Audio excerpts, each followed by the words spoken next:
Hey, what's going on, everybody? Welcome to Quick Break Games, and welcome back to the Exploring LEGO Hub World series, where we go through the LEGO games and show off the hub world in each one. And this time, we are doing a big one. This is LEGO Batman 2 DC Superheroes from 2012, over 10 years ago from the release of this video. And this is Gotham City, the Gotham City hub world. So in the first LEGO Batman, you just had the Batcave, which we're in right now. But this game expanded it to the entirety of Gotham City, which many consider to be some of the best hub worlds in a LEGO game. So yeah, let's go ahead and get started here. So we're in the Batcave. This is where you start out. This is where you spawn usually.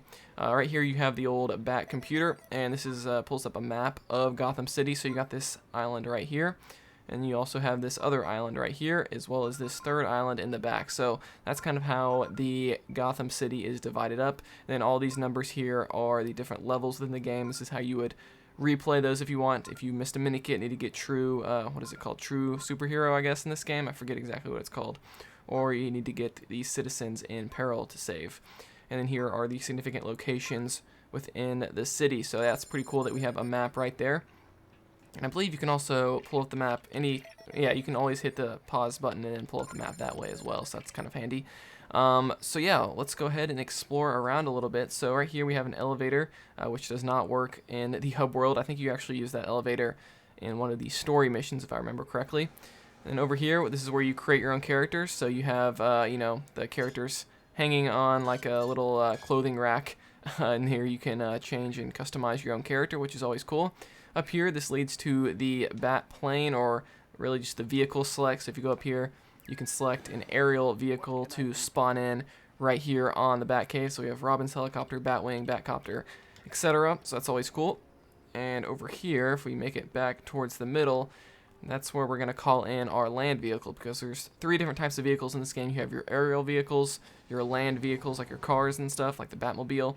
This is where you call in the Batmobile and stuff like that. Then over here is where you call in your water vehicles like boats and stuff, like the Batboat. So that's always cool. So right there is where you spawn in that. And that's pretty much it for the Batcave. Now, you know, if I had to criticize this hub a little bit, I wish they would have made the Batcave a little bit bigger. This is just one kind of big room here. I wish you could go up into Wayne Manor or something like that from the Batcave. I think that would have been a really cool feature. But unfortunately, they did not do that. So we're going to go ahead and call in the Batmobile, the classic Batmobile right here.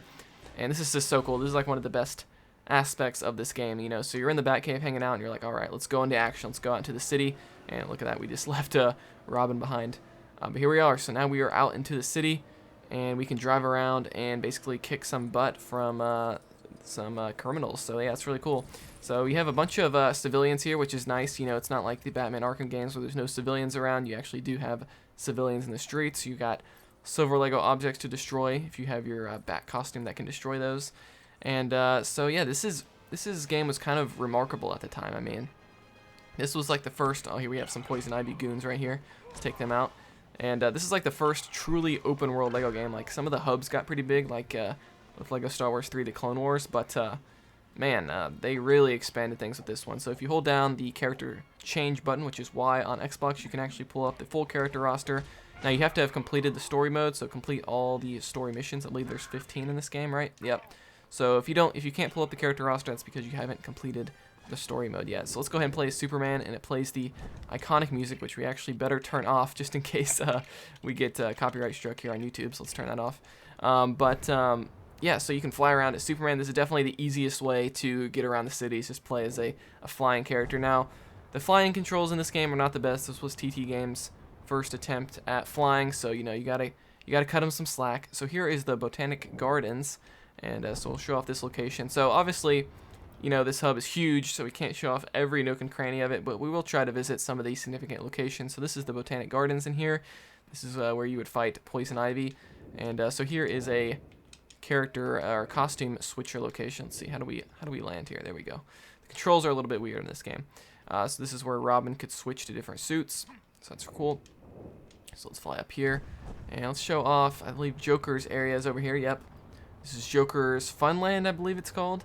Or Amusement Mile, I guess. But yeah, so there's this kind of Joker's theme park area here with there's like this cool roller coaster. I think you can even, if I remember correctly, I think you can even ride it. Let's see. At least I know in one of these games you could. Maybe it was, maybe I'm thinking of Lego DC Supervillains, which came out years after this game. Let's see. Can we ride it? I don't see a train. So yeah, maybe it's not this game. Correct me if I'm wrong in the comments. But yeah, so that's Amusement Mile. We can fly over here. We have more of the city.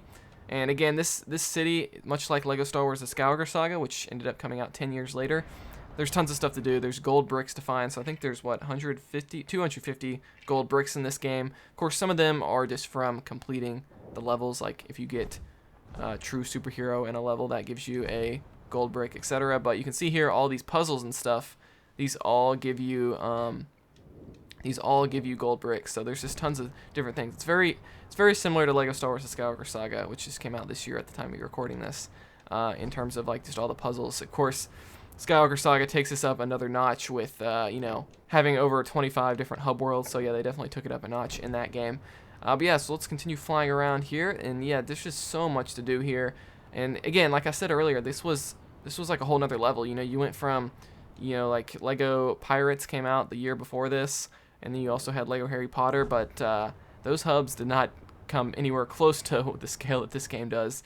And not only did this game have a massive open world for the first time in a Lego game, you also had, look at all these puzzles you can do, like walking up the side of this wall with Robin's magnetic suit. But you also had voice acting for the first time in Lego Batman 2. So yeah, I really think, you know, as weird as it sounds as a comparison, I really think this game and Skywalker Saga are very similar in the sense that they're both kind of like revolutionary for the Lego game franchise, really. Just a lot of just massive improvements came with both games, and they're also exactly 10 years apart. This is 2012, and Skywalker Saga ended up coming out in 2022. So here's the power station location. Hey, that rhymed. So we can fly over here. Let's see, what other significant locations can we pull up here on the map? So we have, this is kind of the main middle island that we're on right now. And, you know, to be honest, the map looks pretty big when you look at it here, but when you're actually playing around, it's not like too terribly big. So you can see here, I mean, just playing as Superman, we can get around this hub, you know, just in a matter of a couple minutes. Here is Gotham Park. Let's land in Gotham Park just to show that off real quick. Let's fall all the way down. And here we have some more civilians just walking around the park. I like that, how they just have all the nice civilians, keeping the city populated, making it feel like a real place. Look at Superman's running animation. That's awesome. So here's a little maze puzzle. There is Batman's, I believe that was called like the detonator suit or something like that. Look at these Poison Ivy goons coming out everywhere. Well, why is it only Poison Ivy goons attacking me? It's very strange. But, of course, this is a 100% save file, but you can imagine, you know, so many different puzzles doing all of those in this open world. And, man, I gotta say, this is a top-tier Lego game, hub world, for sure. Like, I would probably rank this in the top 5, at least this personally. Here's Ace Chemicals. We can show off Ace Chemicals here. Maybe we should, let's play as Joker at Ace Chemicals. Let's land somewhere and get a nice shot of Joker here. Man, the flying controls are not the best. That's one criticism, but you got to cut them a little bit of slack because, you know, this was their first attempt at like proper flying in a Lego game. Where's Joker at? There he is, the Joker. And so now, wow, wait, why are Joker's henchmen attacking the Joker? That's not right. This is before they had it where the game like recognized stuff like that. Let's see here. Like, when I say recognize stuff like that, I mean like in the new games, if you're playing like in the new Lego Star Wars, if you're playing as a droid, like the droids won't attack you. But obviously this game does not have that feature because I'm playing as the Joker and I'm still getting attacked by his goons. So here is a local area here where you can call in different vehicles. So you don't just have to be in the Batcave to call in vehicles. You can also do it here from these different stations throughout the city.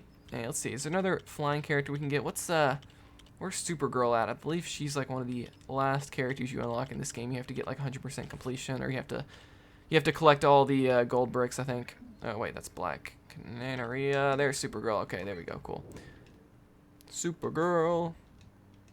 Yeah, a lot of people were kind of disappointed in that. They're like, why is Supergirl the final character you unlock? I have no idea why they did that, but what can you do? Let's see, over here, we almost forgot to show off Arkham Asylum. There it is. Of course, Arkham Asylum was kind of a popular location at the time of this game coming out because you know, this was in the height of the Batman Arkham games. Like, you just had Arkham City come out the year before. So, you know, a lot of gamers were familiar with the Arkham franchise at the time of this game's release. Or at the time of Arkham Asylum, I should say, not the... They were familiar with the Arkham franchise as well, but, of course, that franchise made them familiar with Arkham Asylum. That's what I was trying to say. Alright, so here is the final island here. And here, of course, we have Wayne Tower. Let's go all the way to the top. It's the tallest building in the city, I believe. And I always liked this little fan here on the Y for Wayne. It's always a nice touch. I don't think there's anything in there, though. It would have been cool if they hid something behind the fan. Maybe they did. I can't remember. Maybe there was a gold brick or something behind there. Here is the rooftop. And I think over here, you can see the draw distance isn't the best here. Of course, this was running. This is a pretty massive open world for, you know, the Xbox 360, PS3 generation of consoles. Here's some Lex bots that we can take down. And oh, my phone just went off. Excuse that notification. Forgot to silence it before the recording. But here you can call in aerial vehicles, which is always nice. So let's go ahead and continue flying. And yeah, I think we pretty much showed off most of the city that I wanted to show off. So yeah, I mean, this is I really like the architecture, I gotta say, of the city as well. You have these like massive Lego figure statues that are like, they look like they're holding up the building. I'm not sure if that's like from the comic books, like were there statues holding up buildings and stuff and like bridges. Look at that. There's tons of like giant minifigure statues. Like there's another one, a couple more holding up the Gotham Zoo sign here. And yeah, so yeah, this is a top tier Lego game, hub world for sure, Gotham City. And I think a lot of people feel that the next game, Lego Batman 3, was really a downgrade compared to this game's hub. So let me know what you think about that. But yeah, so I think that's pretty much going to do it for the Gotham City hub world. You know, it's massive. Obviously, they went even bigger in later Lego games. Of course, Lego Star Wars: The Skywalker Saga. Here is a gold Lego object, which I think originally had a Kyber brick, or not a Kyber brick, gold brick. Gosh, I've been playing too much Skywalker Saga. So let's use our laser vision on that to destroy that, and that's how you would get like a gold brick, for example. But yeah, I think that's pretty much going to do it here. So let me know in the comments what you think of the Gotham City hub world. Like this video if you enjoyed it, dislike it if not. Subscribe for more content like this, and I'll see you guys next time here on Quick Break Games.